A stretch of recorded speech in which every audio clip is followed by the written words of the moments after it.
We are joined here at SportTech today by Adam Bowley from 60. You're going to be taking part in the OTT debate session. Can you give me an idea of some of the points that you'll be looking to raise in that session? Well, there's numerous things when we talk about OTT that's constantly changing. So for us, it's a learning experience as much as us providing insight into our side of things. Where we sit in the OTT chain is very much as a software layer and a software provider. Yet we partner up with a lot of OTT companies, streaming platforms, that sort of thing. So for us, it's about gaining some more information around what people are thinking about doing next and what's coming beyond that. And also where we might fit into that chain, identifying potential customers and obviously potential ways for us to integrate further with some of these providers.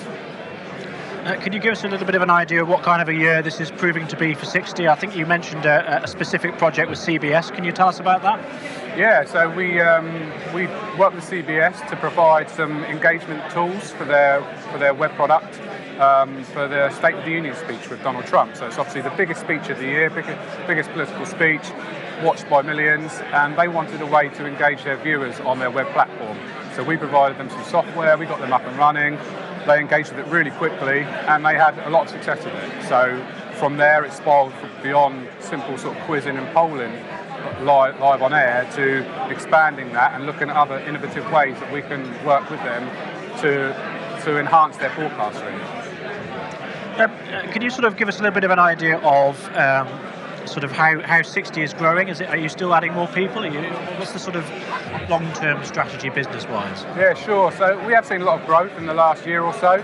The product's sort of come to fruition now, and we've signed a few customers, which always helps. But our first sort of major growth was to open up the UK office, and myself and Gary are now in situ in the UK and based in London, which is great. But we're also conscious that not growing too quickly. We need to identify what the requirements of the business are, whether that's from a technical point of view or commercial point of view. Obviously, we want to sign more customers, and that's a key message we're trying to access. But we're looking at global expansion, of course, but only when it's necessary and when we feel it's the right time to do so.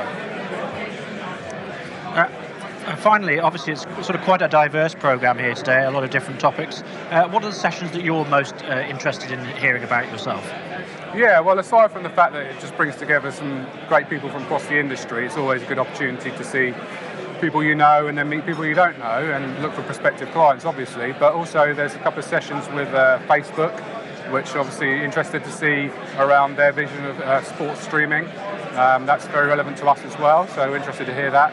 And then F1 as well, around esports. Esports is a massive topic at the moment, and we're seeing a lot of interest there as well. So how F1 are going to utilise their brand within that is very interesting personally and for our business model. So those are a couple of good topics.